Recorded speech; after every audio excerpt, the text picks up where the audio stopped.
next two public hearings are really associated with the same item. And I hope I didn't set a bad precedent, and that Mr. Robach and I just talked from the audience after the public hearing was over, because I just want to make sure we conduct these public hearings in a way that has some order and some organization.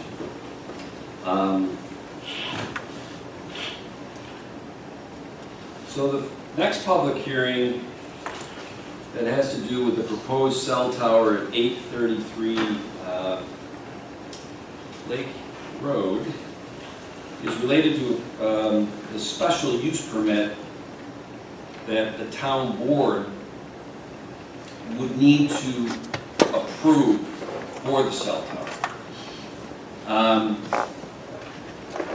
One thing that will be different about the next two public hearings than the first one that involved Mr. Robach's water situation is that where the town board voted on the resolution to correct it immediately subsequent to the public hearing, because of the complexities of this proposed cell tower. We will do the public hearing tonight, but the tentative vote on this by the town board is 2 weeks from tonight, which will give the town board time to take Dorothy, as you said, Bill, but we call her Dolly, our town clerk, to gather up all of the oral statements made by people at these public hearings on this cell tower, and also all the documentation that has been supplied from attorneys or other people, so that the town board gets a chance over the next 2 weeks to review it, ask questions, and come and vote in 2 weeks. And that's very different from what we just did with Mr. Robach's, where we voted on it immediately after the public hearing. Yours wasn't that controversial, Bill. I just get it resolved for it. So with that being said, I'm going to open the public hearing for a special use permit related to a proposed telecommunications tower at 833 Lake Road. And I have here 3 people that signed in to speak. Sue Sigmund, Tom Roth, and Lori Anderson. That was your late. And Andy came in late, but I know Andy, so you know what, Andy? So you're going to have to go after them. They get to go first. Andy, you could take my place. Is there anybody else like Andy that maybe came in late after signing that is? On behalf of the applicant, so I don't know if the board wants to hear that first or wants to wait until after public comment. Go to the sheet, there's 2 other names on it. Would love it. No charge. I agree. All right. And, oh, okay, I have an N, Phyllis, and Andy, so I take it you're not signed into this one, Correct. so there's actually 5 people signed in, and then your name is? Robert Bergdorf from law from Nixon Peabody. Robert? Yeah, last name's Bergdorf. Bergdorf. Did you put that? Can you spell that again? Yeah, B as in Bravo, U-R-G, D as in Delta, O-R-F. Bergdorf, okay. All right, well, let me ask you something, Counselor. Charlie, I know when there's a case that usually isn't it the prosecution goes first? Generally, Yeah. they have to prove the So what do case, you yeah. think? It's something like this. I'm assuming he's for it, and the other 5 speakers, I'm pretty certain, are against it. Who do you think should go first? Well, I think the proponent. You will take the podium, Mr. Reed. Thank you. Good evening. Robert Bergdorf from law from Nixon Peabody here tonight on behalf of Verizon Wireless and its tower contractor, Blue Sky. For the record, also with me tonight is Mike Crosby, who's Verizon Wireless's RF engineer, and Peter George, Verizon Wireless's site acquisition consultant. Both of them may be able to answer questions for the board that I may not be able to. Robert, I hate to, and I don't want to cut you off, but since you came in late, I don't know if you got the cell tower hearing guidelines. Being fair, you got 5 minutes. Okay, that's unusual because town law requires us to put this on the record. but the applicant is usually treated differently for that purpose. But Okay. if that's the case, then we'll move this along quickly. But Thank you. Verizon Wireless is a public utility, licensed and regulated by the Federal Communications Commission. Certain rules apply. Those are all in the submission that was made June 9th. The exhibits E and F show that we have inadequate service in what we call the Webster Park cell. And the only way to resolve that is to build a new cell site in a technologically appropriate spot. I will gloss right over the fact that, and it's in the materials, so we'll have to rely on that. It sets forth the coverage deficiencies. It sets forth the limited flexibility as to where you can place a cell site and still have it work for the network. Explains how this solves it. The materials show the lack of co-location opportunities. It shows limited flexibility. For a wireless network to work, each cell must be placed very strategically to cover, but not unduly overlap in the neighboring cells. Think of it like a flashlight turned around as you lift it up. The beam gets bigger as you move it around, it moves around, but it fits in what's called cellular, kind of a honeycomb pattern. And if you get too far over to the next cell, it interferes. If you're too far away, it gaps. That is the most simple explanation I can give in this short time frame. Here we're proposing a 125-foot self-supporting monopole that's all set forth in the site plan at 833 Lake Road. If you go to pages 11 and 12 of Exhibit E, I assume everybody's got a copy of the application. And I was going to say, Robert, just so you don't feel like you're shorted, that has been submitted in, Correct, and we all the submitted town it. board members have copies of it. And because I'd like to think that we take our jobs very seriously, I know that all the town board members have read it because there have been some questions and comments and this and that. And if they're unanswered, over the next 2 weeks, we will be asking. Okay, and I know you can't see this from here, but pages 11 and 12 I draw your attention to. It shows coverage from neighboring cells. It shows the gapping and the capacity issues here. This is the coverage area we need to solve. That's the before. Here's the after. This is the site. It shows that it covers it. This is the crown tower down here. There was discussion why can't you run the crown tower. You can see the crown tower would basically solve in between these two existing towers. It's a whole nother cell. And it's explained further on page 15 of Exhibit E.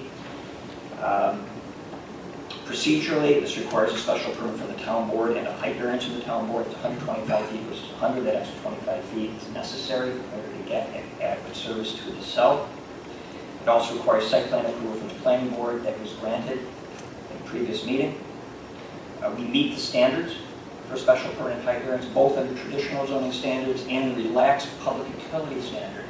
There's afforded public utilities under New York law and the 1996 Federal Telecom Act, which is federal law that did an overlay. We meet all those standards. I can't go into them in the short time that I've got. I understand 239N was completed. I just want to check that box procedurally. Has county review been completed? 239N, okay, thank you. So that all that's left procedurally is a neg deck from this board, single agency review, and then grant a special permit and a height variance.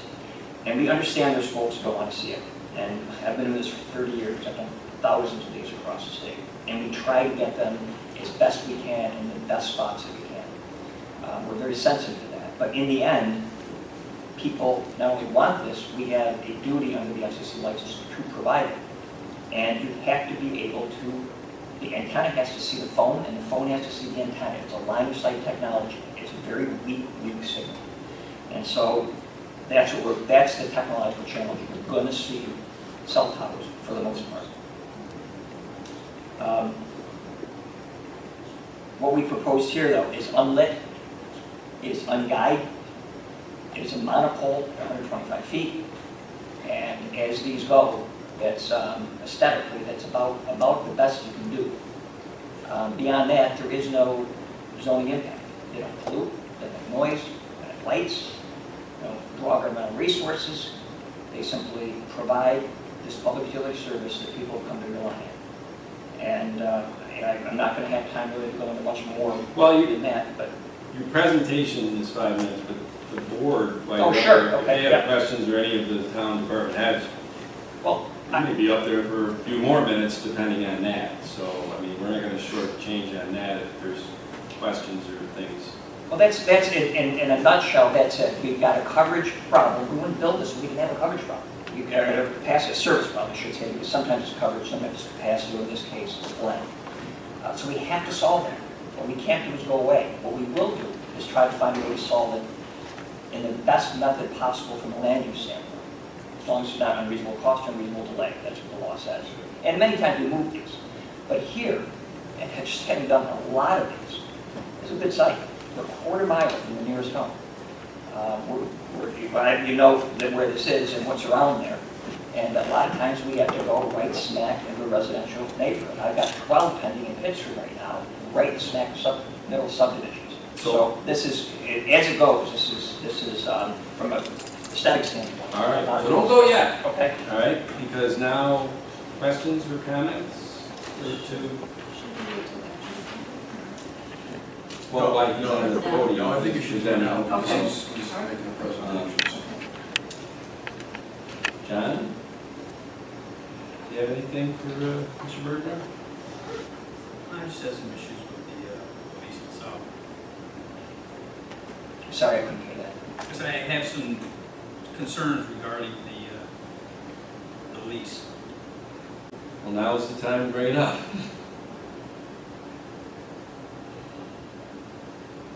So in section 1, page 4, section 5B, it says landlord grants a tenant the right to clear all trees, undergrowth, or other obstructions, and to trim, cut, keep trimmed, and cut all tree limbs. Essentially, it allows pretty much clear cutting. They have a problem with that, especially given the document that we received from the county. They have some concerns of their own. The other thing is it also allows you to upgrade. And it's my understanding that at the planning board, I don't know whether it was you or a different representative indicated that it's going to be 4G, correct? This is what, is it 4G or 5G? Don't have both. That both. Yeah, all. So I talked to the chairman of the planning board, he said that he was told at the planning board this was going to be 4G, not 5G. But according to the lease, it gives you the right to go to 5G, to upgrade, to put all sorts of other structures in that area, specifically under section F, page 3. Well, let's separate leasing from zoning. Well, Just because the lease says something doesn't mean that necessarily. it does, because I asked that question too of the chairman. Was the site approval and the lease part of the approval? And I was told it was. So the lease, the language of the lease is part of the approval, is my understanding.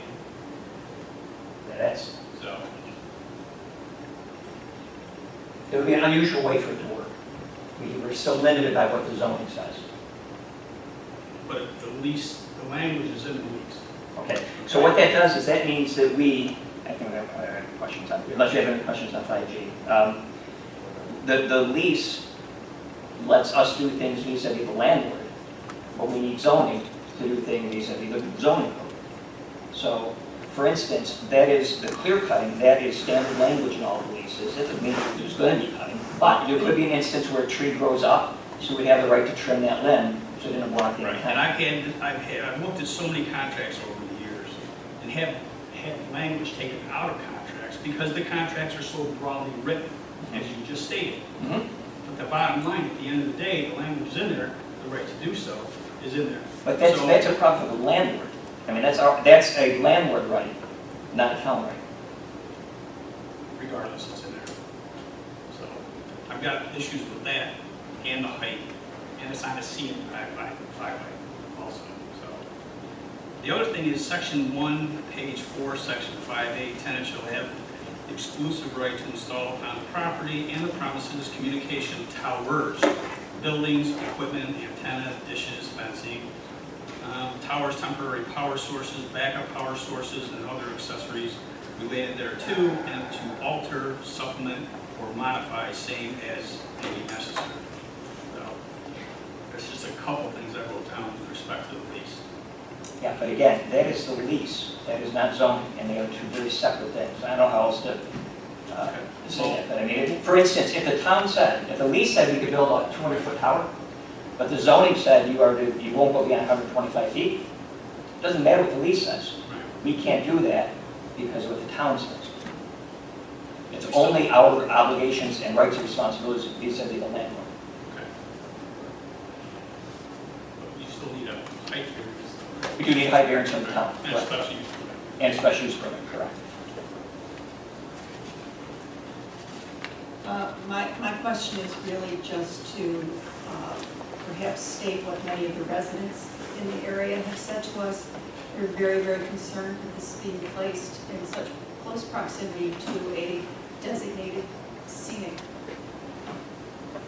highway, bypass, scenic drive, let's call it that. Yes. Can you comment in some way that you might allay their fears of what this is going to do to the area? In terms of the fact you can see the tower, Yeah. they have to be able to see the phones have to see them, and there's limited flexibility as to where they can be placed.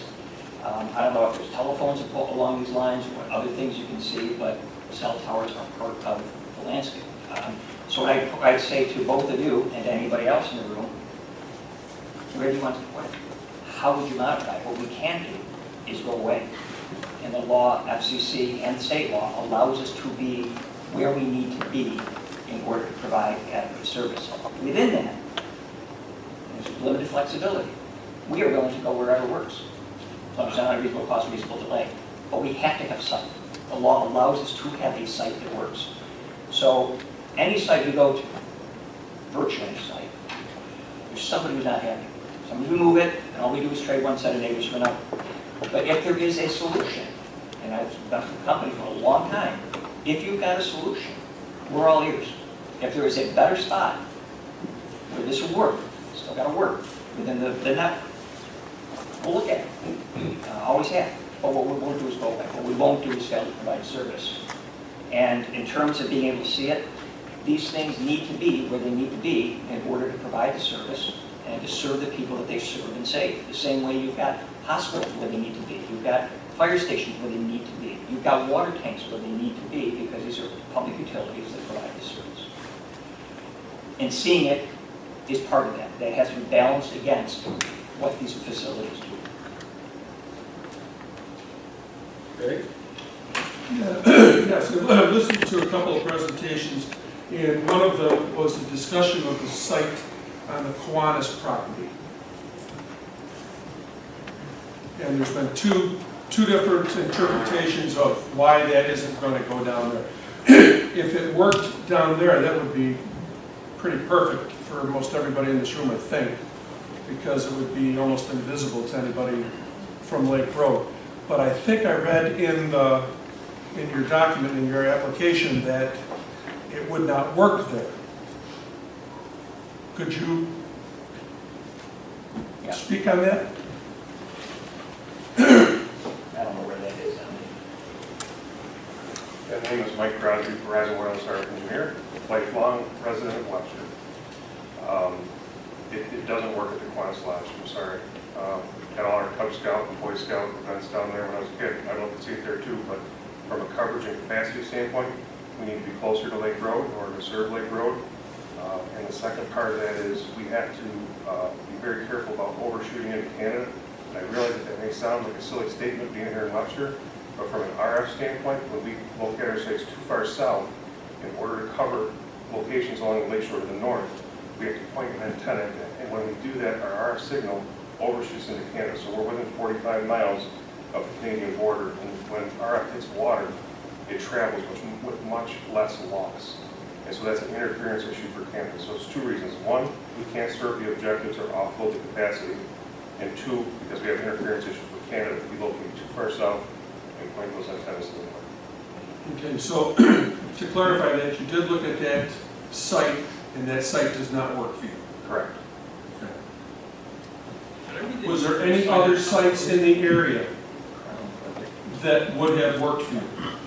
There's no other sites. We're so fortunate, as Bob has mentioned, to have a large parcel like this available in the middle of the area that we're looking for. As mentioned, we have projects in Pittsburgh and other towns around Monroe County where we are actually in the neighborhoods. This is actually a perfect location where we're actually able to get back away from the road, away from residences, tuck it back up against the tree line, it's as good as it gets. And like Bob, I've been involved in thousands of sites, and this is a really great location. I know that when you're the next door neighbor, I know what that feels like. I myself had, for one of my properties I used to own, I had a 250-foot tower with lights, guy wires painted red and white, right across the street from my house. I know what that feels like, and this is very small, relatively speaking. This is only 125 feet tall. The trees in the area are 80 to 90 feet tall, so this is just above the tree line, enough for us to have a line of sight to make it work. It's modest relative to the other sites around town. We're at like 195 at the tower at the bus garage. We're at, I think, 116 at Clum Road at the church. We're at 146 center line over at 4 Mile Creek. So we're tucked right in on the lower scale of those center lines. So this is a modest site relatively speaking.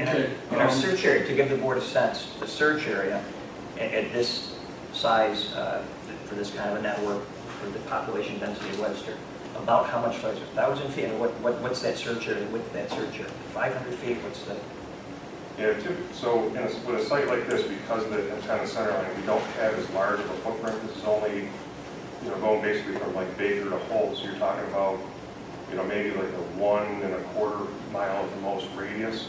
So in order to fit the site properly, the search area that we look in is much smaller than that. So you're only talking about, roughly 1,000-foot radius for the search area. So we don't have the ability to just move a half a mile over here or a quarter mile over there. We're in a much more confined search area, which fortunately this particular property being large and rural agricultural in nature, being a tree farm, this just gives us that nice ability to tuck it back up against the forest preserve and keep it away from people's homes. So.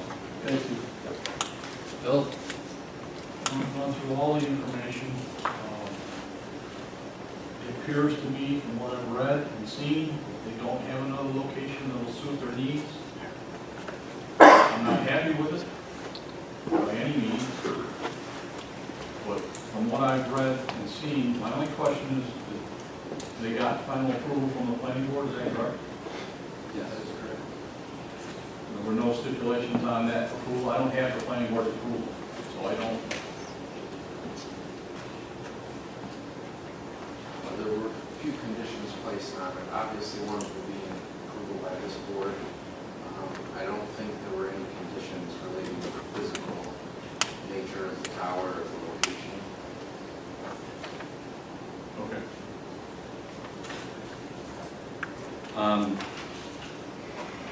I guess, 2 comments and 1 question. Comment 1, this first hit our radar back on July 15th. Came to the board because we had to refer it on to the planning board. And that was the first time I saw many of the same faces in the room as tonight that were then, that were not happy about this proposed place. So I don't know what this says about me, but, I think these people know, I went down there and I walked to every house within a half a mile of the corner of Pellet and Lake and went to the houses. Didn't go to the houses of the people that showed up here who already told me they were against it. I tried to use my time efficiently. I knew what you were going to say. I say that because I think you said that it was a quarter mile from any house. I believe that the house closest to that, and I didn't scale it off. I just looked, it looked like it was 1,082 feet to the house under the road. I may be off on that. That's what I just took when I took a quick. Okay, well, I mean, we won't split. I mean, that's Okay. 340 yards. I mean, okay. And the only one that I couldn't really figure out was one on Pellet Road, who is, I guess, the adjacent neighbor to the south of the Bowens, who own this property. And just the way the contour of their trees and this and that. They won't see it, but they're the next neighbor over on Pellet. So I just wanted to make sure. I guess it is. It's close to. I did see how far off the road it is, the way it sits, and a lot of that is because the Bowens, I think, in aggregate, have 62 acres over there at that corner of Pellet. I think it's about 8 or 9 separate parcels that aggregate up to that. And if you want to just put in the notes, I guess, at some point, regardless of where this goes, the Bowens are looking to talk to the town about locking down that 62 acres to be forever green.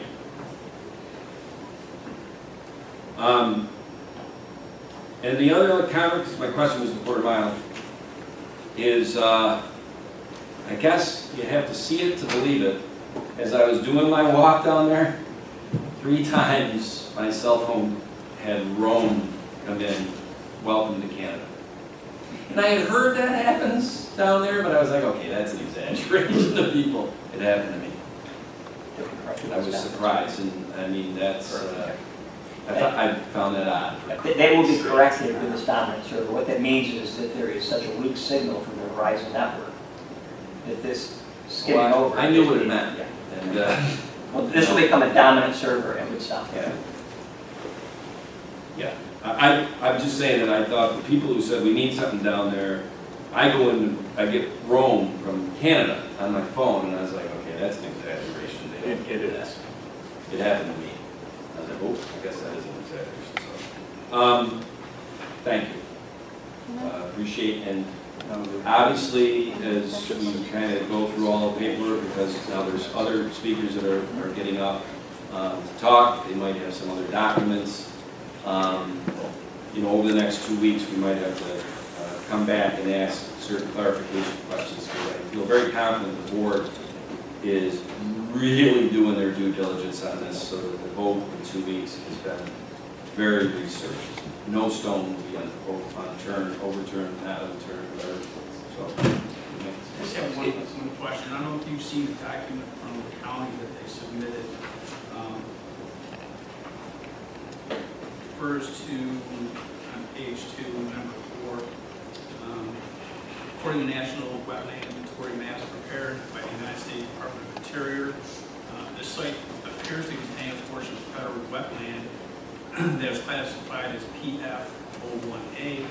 Low buffer area is not required as beneficial to the wetland natural buffer of 100 feet. In addition, please note that while the NWI maps are based upon aerial photography and not field data, they are a strong indicator of wetlands regulated by the U.S. Army Corps of Engineers may exist on your project site. Final verification of location of federal wetlands can only be determined through an on-site delineation. The applicant may need to obtain a permit from the Corps. Yeah, we're comfortable with that. If I'd known that question was coming, I would have brought the civil engineer. We have a group that deals with this for every site, and they will be delineating wetlands, and if there's a permit that's needed, they go to the Army Corps. And I am coming to this one late, and typically it's done even before we get to this point, because we don't want to be in a position where we've got to go backwards. So that should have been cleared internally by now, and I expect that it has. We can certainly get that answer for you. Long and short of it is, the approval should be conditioned upon compliance, full compliance with all federal and state laws, which obviously we would comply with. thanks, guys. And I don't know if any speaker is going to raise any issues that the board hasn't thought of yet, but if the board would like us to respond to any new issues raised by speakers, obviously we're happy to do so. Thank you. You just took the words out of my mouth. Don't go too far, because there might be something that comes up from one of the, I think, 5 registered speakers who like I said, I think are all going to be voicing their concerns or being against it, so we might need you guys to answer some things that are brought up. I was hoping I could provide very brief clarification on one thing that came up that I didn't get a chance to answer, which was the question about 4G and 5G. I remember that question coming up previously when a previous counselor had asked that of me, and the answer that I provided was the site is not going to be a 5G millimeter wave site like what you see being deployed in the cities. It's primarily a 4G service, but similar to all sites that transition from 1G to 2G to 3G, there is an evolution of the network. So I just wanted to provide some clarification. This is not a 5G millimeter wave site as we deploy in more dense urban areas. Can I just ask what the concern is with 5G? I mean, why is there concern this might be a 5G site? Most towns, of course, are pushing Verizon to supply 5G and the fast output speeds that it does. What was the concern with 5G? Impact on population. There's a lot of studies out there. It's controversial right now. It's not a settled science. So I'm asking the question that other residents are concerned about. So it's a potential health concern? Yes. Okay. And I'm just going to put out there for what it's worth, there's a lot of information that shows that, I guess this isn't the place to debate it, but the 1996 Federal Telecom Act takes away any inquiry on health effects by local municipalities. So I'll just put that in the record. I'm expressing concern in my constituents. Okay, well, I can't, there's 3 different pages, so I can't even go in order because I don't know which page was first. But we have, I don't know the first name, Ed, Phyllis, Andy, Tom, Lori Anderson, and Sue. Who would like to go first? The gentleman can, let the ladies go first, please. All right. So now the 3 of you have to argue over who's going first.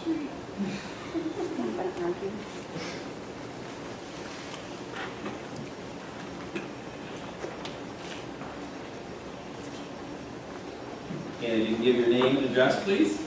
Lori Anderson, 810 Lake Road, directly across from the proposed site.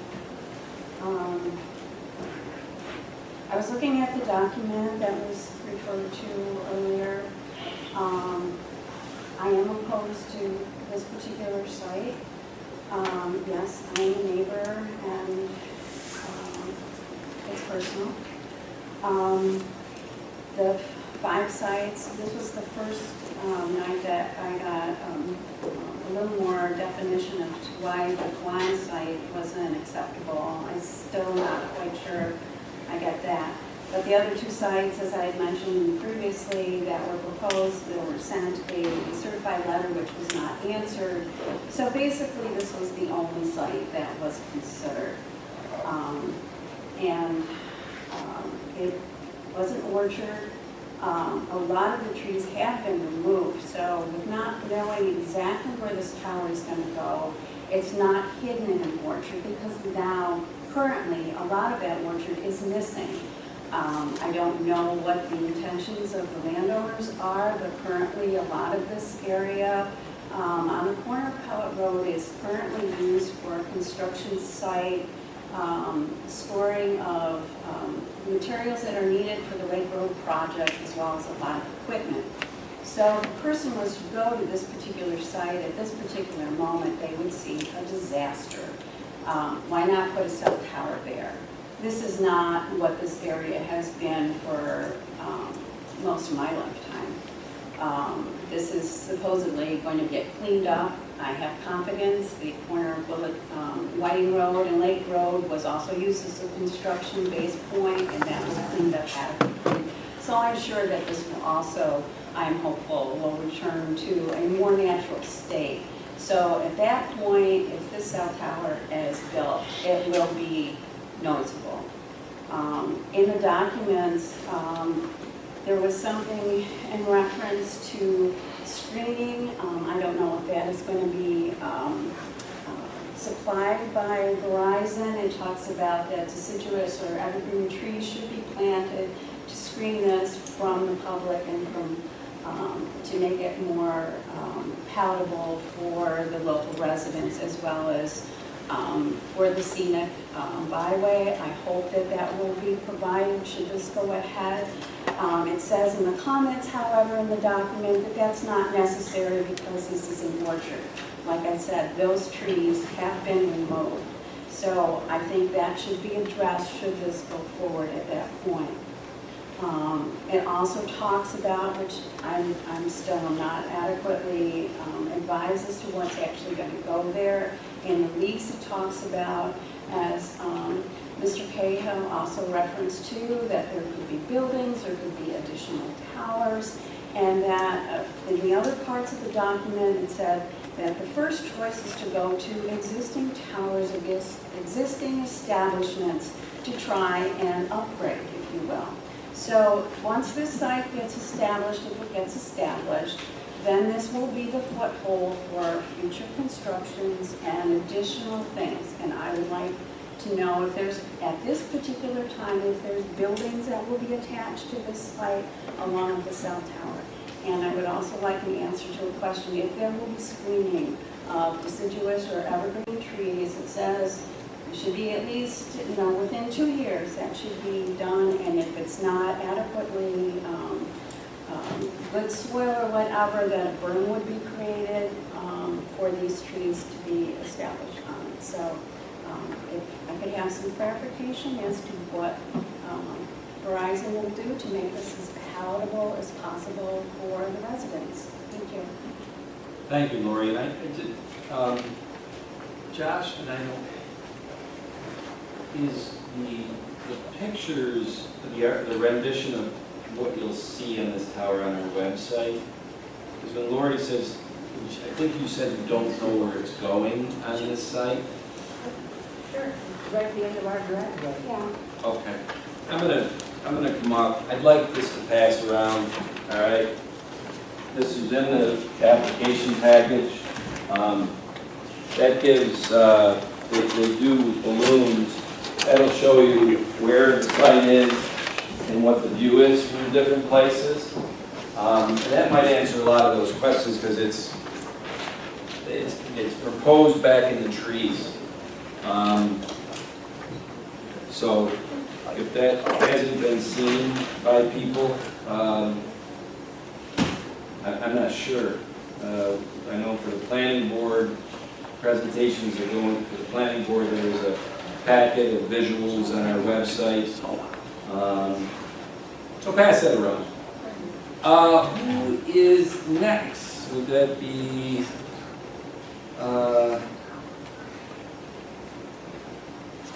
Sue? I've just got a question from both. Okay. So Sue, if you can come up and give your name and address. Hi, my name is Sue Sigmund, 810 Lake Road, Webster. No, I'm sorry. Lori, are you 810 also? We're sisters. Oh, that makes sense. I'm like, wait a minute, somebody wrote down the wrong address. No, I know where you're. Strike that from the record of our sisters. Unless they want that. My question is, will there be interference from this at all? Is it outgoing things too? Because in my case, I have an antenna on the roof for my TV, and I do get Canada and stuff like that. Now, will it all go away? I'm very curious. I have to answer that if the board would like. You got it. The answer is no. These frequencies are all regulated, frequency and power are all regulated by the FCC. Should there ever be, and I've yet to run into the 30 years, should there ever be an interference issue, it means one of two things. It means either there's a equipment defect, malfunction, that we would want to know about, and the FCC requires us to correct it, or somebody else has equipment malfunction and they're interfering with our signal, in which case we would want to know it, we would want to have the FCC. I didn't know if there would be a problem. That's why I'm asking. Yeah, and that's what it is. Yeah, so all these frequencies are separate. Should there be a problem, and there shouldn't be, that means that there is a malfunction somewhere, which has to be corrected under law, and federal law. Thank you. One of the things. And I'm looking at the pictures that were sending around, and they show the trees, and there's this big tower. I mean, I know you said you're not putting any lights on it at the moment, but will this change? No. Lighting is regulated by the FAA. We're not allowed to put light, nor do we want to put on lighting, because we're required to do it by the FAA. And the only time you have to put lights on a tower is if you exceed 200 feet AGL, which we don't do, under 25 feet, or you're in an approach zone. There are instances where if you're very close to an airport, you get an approach zone. Neither of those two things are here, so there will not be lighting or FAA strike. Next question. Okay. We have a lot of geese that fly at night. I hate to say this, but You gotta speak in the people at home, microphone. I'm sorry. it's nice that you're having a very nice discussion, but nobody at home can hear you guys. And I don't know if you guys can hear it either. The next thing is, we have geese that do fly over the orchard at night. I mean, I'm out with the dog a lot, and they are flying there. Will this be a problem? Will we have geese that are going to be running into that? What do you think? You're gonna get your exercise, I there, guess. my friend. Good to stuff. Yeah. Aiding kills have come up over and over and over again. They came up more in the early 90s. And the long and short of it is that these do not cause aiding kill. And one way we know is because back 30 years ago, when this was a thought this might be an issue, there were studies done, surveys done, and they didn't find any 80 kills in and around towers. This is not Pellet Road, this is, No, that's 1183 Lake this is Road. Slocum Road, this is down in Ontario. Yes, just to clarify, that is an existing tower that was approved in the town of Ontario. Did I give out the wrong pictures? Yes, Yeah. and you did. This is the one that's on the corner by Slocum, right? Correct. So do you have something that shows where the Pellet Road Yes. tower would be? With no antennas. Correct, that one was just constructed last year. I provided it to the board just to get an idea of what something similar. I apologize, I thought it was the copies of what was in the packet that showed there. Okay, because those are, I got it, these are the balloons. The pictures of, okay. Correct. There are renderings of this particular site that were included as a part of the application package. They are on our town website. Correct, that's it. Yeah, can't miss this. Big honking ugly tower.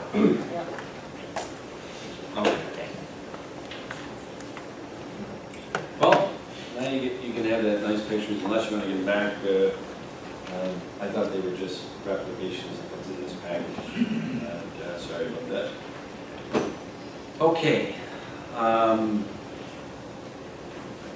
right.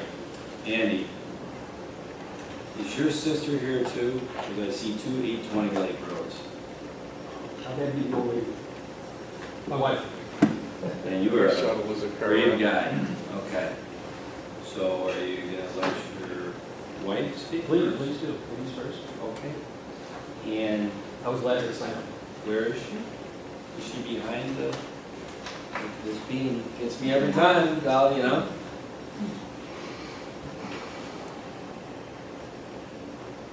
From the Pellet, 820 Lake Road.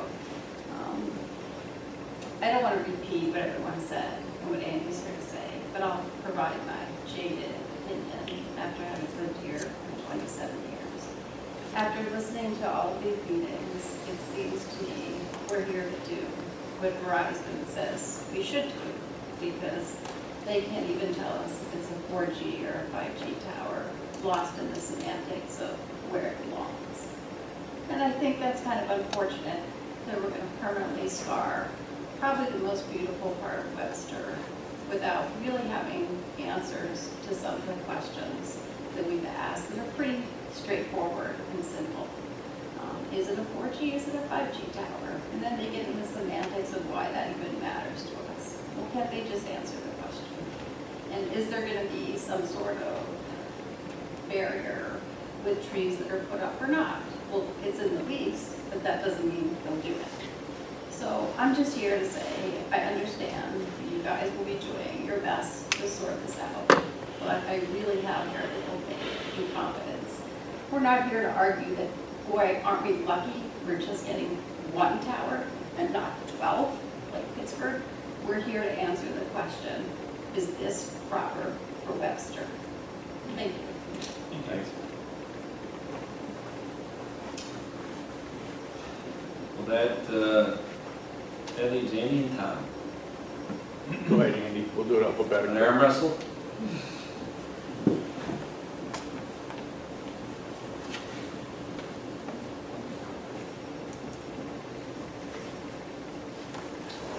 Hi there, I'm Andy Opar, it's 820 Lake Road. Hey, I'm glad that Mr. Bergdorf said that he'd be willing to go back and look at it if it can be done better, because I think that's a real possibility.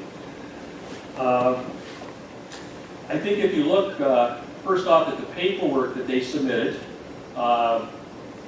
looking at it, I mean, there's some inaccuracies in it. For example, they, as I said before, they said the Kiwanis site is a mile south of the proposed Lake Road site. It's not. It's about 2,500 feet. And just looking throughout the other documents, they ask, well, this it won't create any pollution. Are there any adverse effects on the neighborhood? No, it's going to be give us great cell service. I I think these answers to the paperwork is obviously, to use a legal term, I guess, self-serving. I don't know if these papers are submitted as sworn documents under penalties of perjury. I don't know, but obviously they're very tilted in favor of their proposal. But as far as pollution, yes, there is pollution. There's clear visual pollution. If you look at the color pictures of how it's going to look, that thing just isn't a couple inches above the tree line. It's way above there. It's very, very visible, and that's a problem. As many folks have mentioned, this is a scenic byway. New York State passed that legislation and put a responsibility on localities to uphold that and maintain the integrity of the scenic byways. This tower that is less than a quarter mile away, it does not maintain the integrity of the scenic byways. It is a blight, it is a scar. It does not reflect the intent of the New York State Legislature on that topic. As far as the issue of has Verizon thoroughly explored all the alternative sites, I really don't get that feel from reading the documentation. I get the feel that our friends at Blue Sky Verizon came upon this site, and I know it was at least a year and a half ago, maybe 2 years, maybe more, said, wow, this is a great site. We got somebody who's going to lease to us. It's easy to get to. It meets our technical guidelines. Hey, forget it. This is the spot. This is the bomb. Let's go for it. And I think all the other so-called sites that they explored, I think, were more of an afterthought. That's the impression I have, that there was not vigorous evaluation of all the alternatives. And I understand it. I understand. Verizon Blue Sky wants to do what's easy for Verizon Blue Sky. That's human nature. That's rational. I understand it. But it is the duty of the town board to thoroughly look and evaluate. Are there potentially other options out there? Is there something that provides better balance, that allows these folks to upgrade the cell phone service while not being such a big negative to this neighborhood? So, and again, we've got the scenic byway. We want to protect that. We've got the lakefront property. There's $10 million worth of property on that lakefront. Guess what happens to property values when you put this big, ugly tower up there? And again, for me, it's less than a quarter mile from my house. And most of the others, it's about a quarter mile or so. It's easily visible. It's right there. It's a problem. And so I would encourage the town, and I understand the attorney says, well, you've got to respect, we're a utility, and there's this Rosenberg court case, and you've got to sign off on this and allow this. Well, I think that's kind of a half-truth.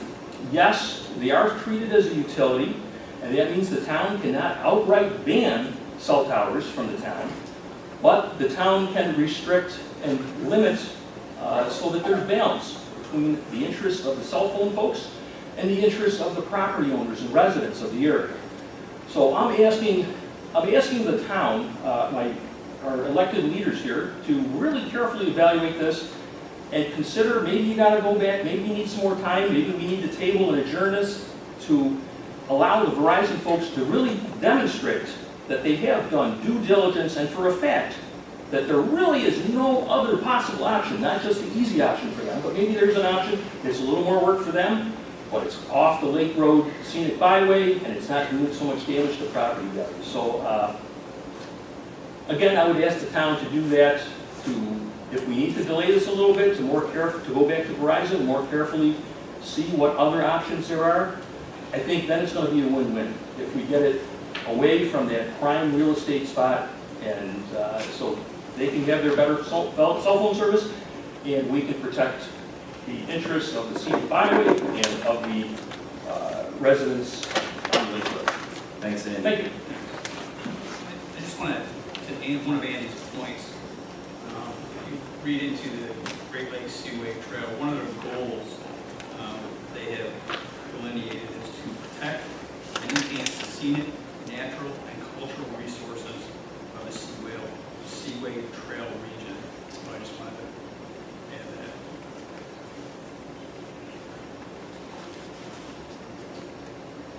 Thank you, Councilman Cahill. I don't know if I can write as fast as they can talk. I hope you can. I know I can't write as fast as Tom talks, so. You won't have to. I'll write you a synopsis and send it to you. Is it going to be in Latin again? No. I went to Irish Catholic school, That's, being Gaelic. All right, you ready? we are ready, Tim.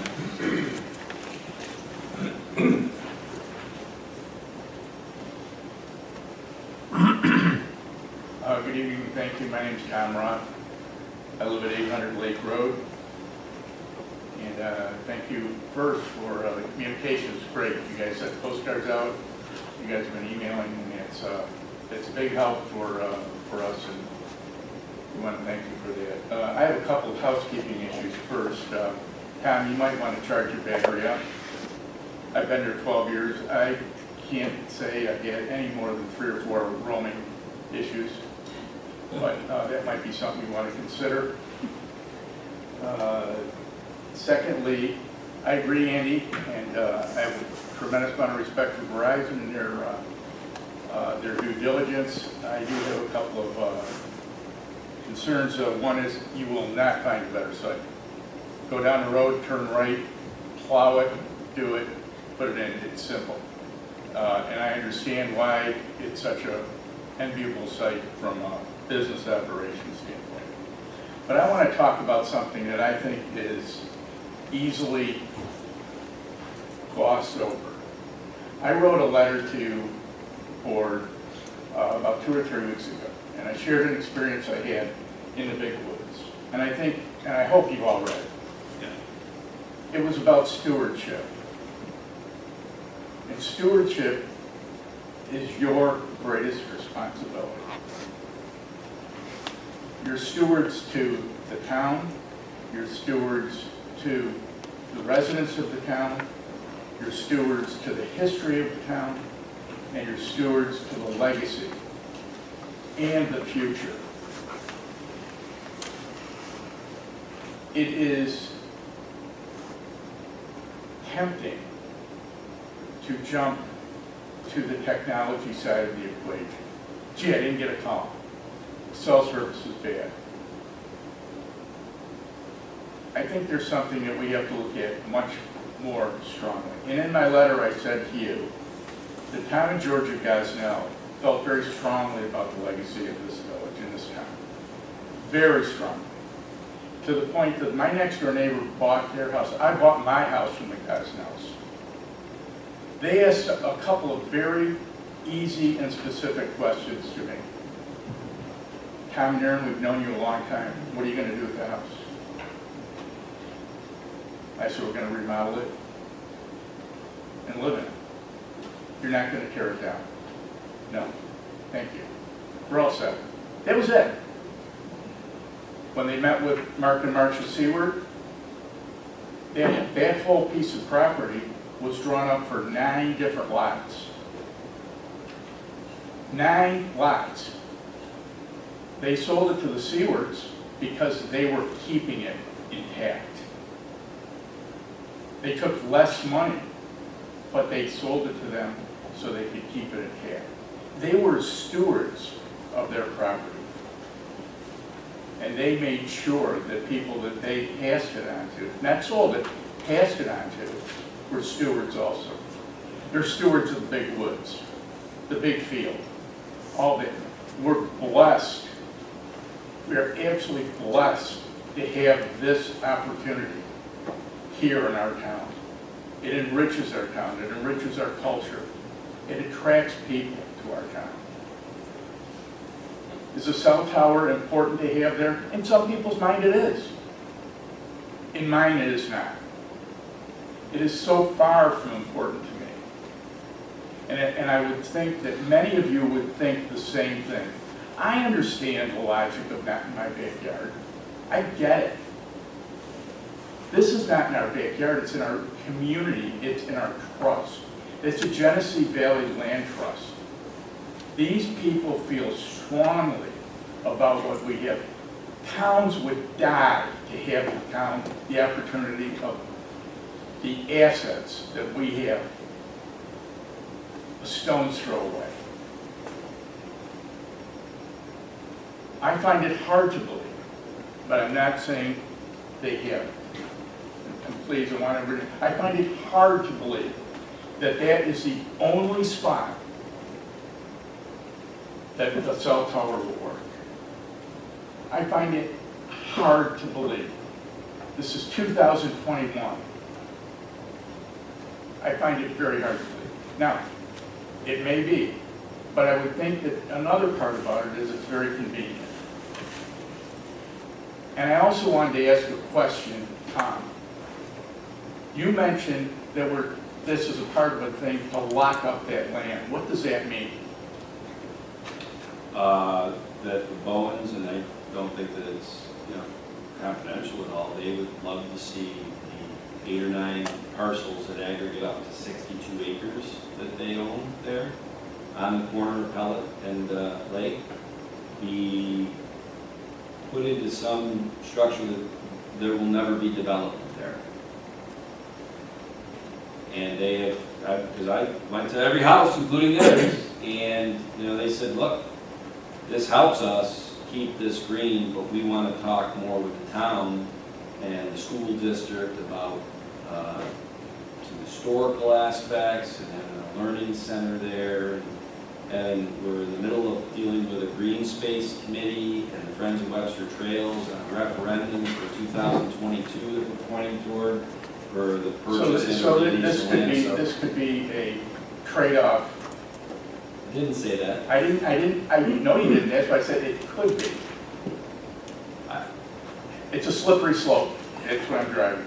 I think, Tom, I gotta say, and I think the Bones, they're salt of the earth people, unless I am a terrible judge of character, okay, which is possible. I believe them when they say they'd like to see those 62 acres, them not having to sell it, keep it in the family, and keep it green, and not develop it. Okay. There are challenges in the world that they have on that, and I said, look, But we'll sit down and talk. that's not for any of us Right? to legislate or to litigate, or that's their issue. The Yeah. facts of the matter on the table today is a cell tower adjacent to a piece of land that's part of the Genesee Valley Trust. And my point that I made earlier, and I feel strongly about it, as you know, is that this is an absolute gem and should be taken and coveted and nurtured for the residents, not only today, not only tomorrow, but for the future of our town. So I ask you to consider that strongly, and I want to thank you again for your time. Thanks. You've all been very generous. Thank you. Any comments, questions from the board before I close out the first public hearing? Yes, the topic that was just discussed. I think whatever decision we come to, whether that land gets developed or not, has not got a thing to do with what we're talking about. It doesn't, and Barry, I'm glad you said it. And it shouldn't have been said. I just wanted to, I'm asking a question. Yeah. I may not be a lot of things, I may be a lot of things. I'm going to answer somebody's question when they ask me. Well, you brought it up. I didn't. But you asked the question. So we can play Okay, let's tennis just all leave it day there. long. I'm playing tennis. You asked the question, I answered it. So, what time did the public hearing start? I got a question. 7:40, well, we're not done yet. In section E, page 14, I was wondering, what are the FCC restrictions on emissions toward Camden that disallow utilizing the Crown Castle facility at 790 Crown Road? There are FCC limits in terms of power and frequency. I can't tell you what they are. I need to have, and I don't know if Mike, they don't do it off the top of your head, but. Specifically related to the Crown Castle location, it's simply not geographically located for us to be able to fill in the coverage there. There is our justification maps that show how that particular location does not fill in the gap. It doesn't cover the primary objectives. As far as how that affects the Canada question, the further, so the site that we're proposing is somewhat in the shape of a T. Okay, so you're going to have a sector pointing east and west on Lake Road and one to the south. When you locate the site too far south, that's called a null. So the null is tolerable if we're close enough to the lake shore. If we move too far south, we can't have that type of a null between sectors. We have to end up pointing a sector towards Canada. And that's unfortunately what we're into trouble all along the lake shore. It's not exclusive to Webster. Does that also interfere with the site to the southwest? If the crown site, because of its location, is too close to the existing Plum Road site, so there's a lot of overlapping coverage between the two. And when that happens, we actually degrade, because every LTE site all uses the same frequencies. So Plum Road and the Webster Park site are going to be all the exact same frequencies. That's just how LTE works. So those same frequencies, when they're too close together, they actually interfere with each other. So that's one of the other problems with the crown location. It's too much overlap, causes interference. Not only does it not fix the crown area, but actually degrades other areas that would otherwise be okay without that site. That comes back to the honeycomb pattern that Bob was talking about earlier, why it's necessary to be located specifically in one area versus another. If you look at Exhibit E, we show where the crown tower is, and you can see it's actually in between this proposed site and the site to the southwest. So it's a whole other cell, honeycomb cell over, if you will. Any consideration given to Webster Park, or is that In what regard? location itself? Location, so on a county park, that you're not allowed to place a tower, and I don't know what the legalities are currently. How is it from an RF standpoint? We'll be able to cover it much better once we have the site. So a lot of those parkland areas, all the trails will be in reference. You know, I think about, my kids out there geocaching with scouts and somebody falling down a hill, breaking a leg, and you need to call 911 if you can. You know, there's other sides to the argument of, impacting the park area. Everybody's entitled to be able to use, emergency services. Thanks. I would just offer one thing that the board would like from what Mr. Roth had suggested, and I'm sorry, I didn't get the other gentleman's name, but they both suggested there's an alternate spot. And one gentleman said he felt there was just a better spot. I encourage both of you to read Exhibits E and F, what was submitted, and read those thoroughly. And if you've got a better suggestion that talks about the parameters, I encourage you to call me. My number's on there. And, we'll look. And sometimes we do find it wouldn't be the first time.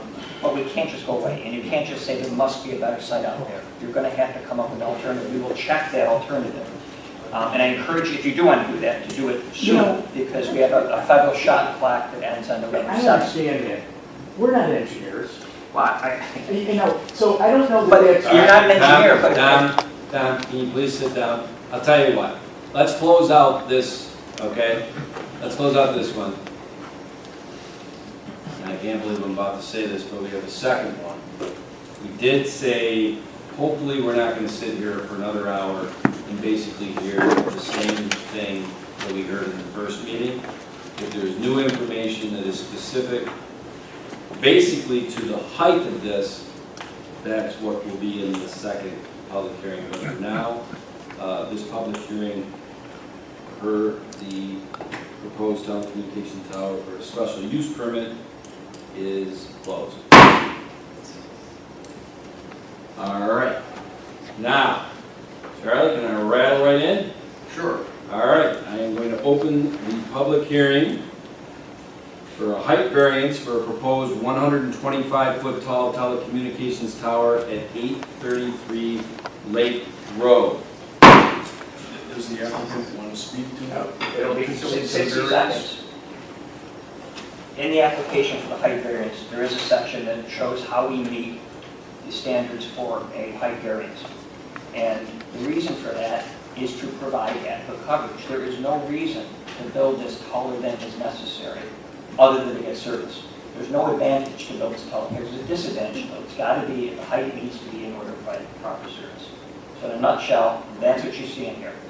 And that's why it's 25 feet higher. That's what's necessary. 100 feet, it fits. And Mr. Crosby's here to explain that in greater detail if the board would like. It's all set forth in the application. And we meet the standards both under state and federal law for that. Would the board like Mr. Crosby to out there to ask any questions on that height?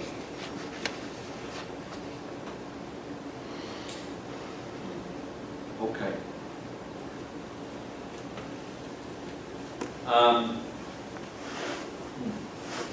What's today? October 2nd? I wish I would have to put together a timeline of what has happened since 3 months ago, on I think July 7th, the application first came in. I'm going to close off the public hearing. I got to tell you something. I'm proud of the due diligence that is being done on this. That's the best I can say. Before you close, make sure there isn't anybody who wants to speak. Well, the people that signed up to speak have gotten up, unless, I actually have a couple items that are not duplicative, if that's all right. Andy, jump in there. I never want to be said that I shut you down before you're No, done. no.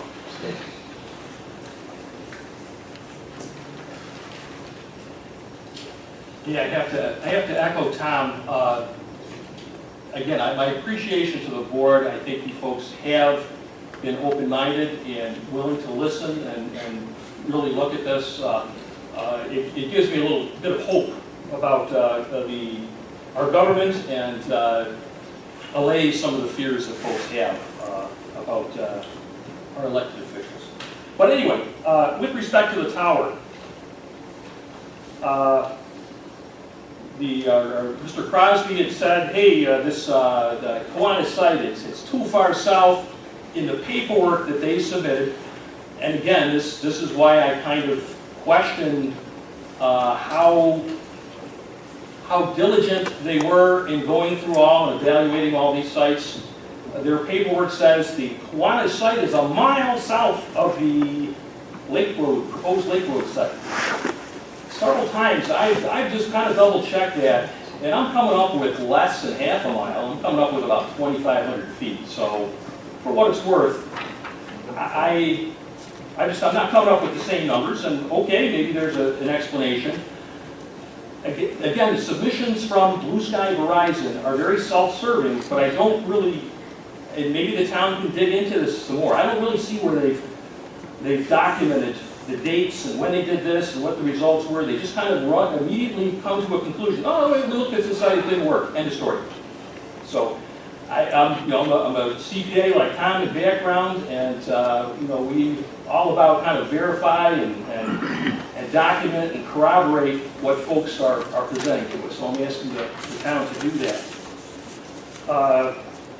Second thing about the trees, I mean, I've got the picture of this big tower, and it is on the website, and they give you some nice pictures of what it'll look like.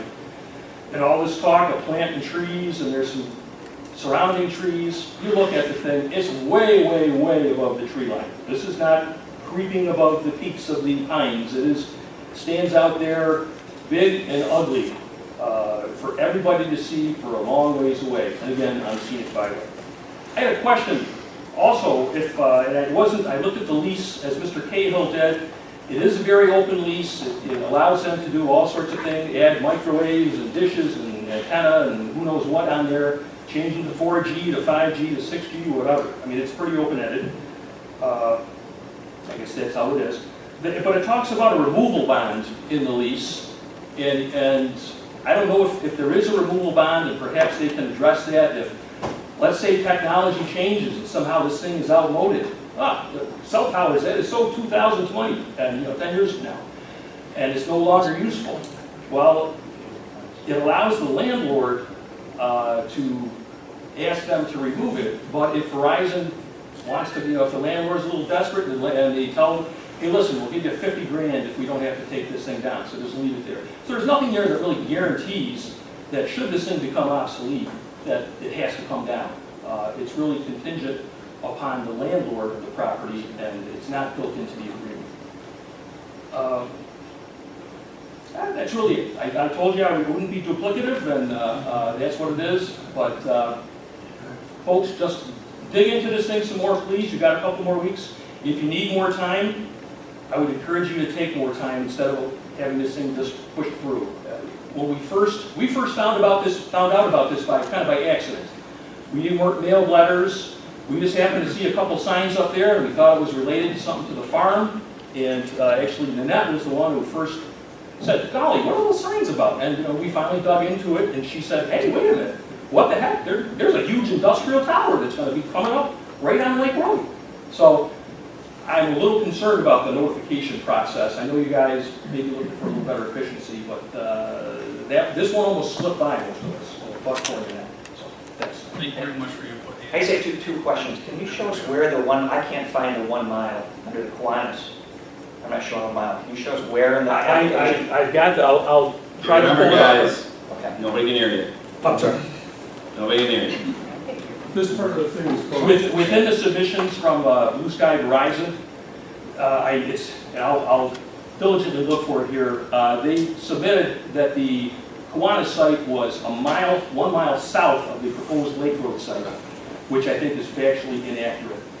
Again, I've clocked it. Well, if it says that, I can tell you it's factually inaccurate, because remember I said I walked a half mile in each direction, I walked down to Shangri-La. Yeah.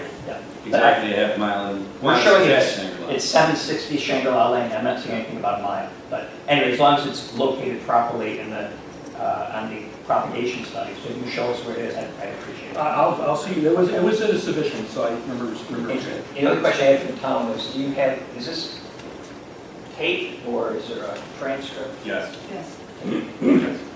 All right. We've got our audience so far, so unless any other questions, comments from the board, I am going to close out the second public hearing. And 2 weeks from tonight, tentatively, we are scheduled to vote on the, what is it, the special use permit and the height variance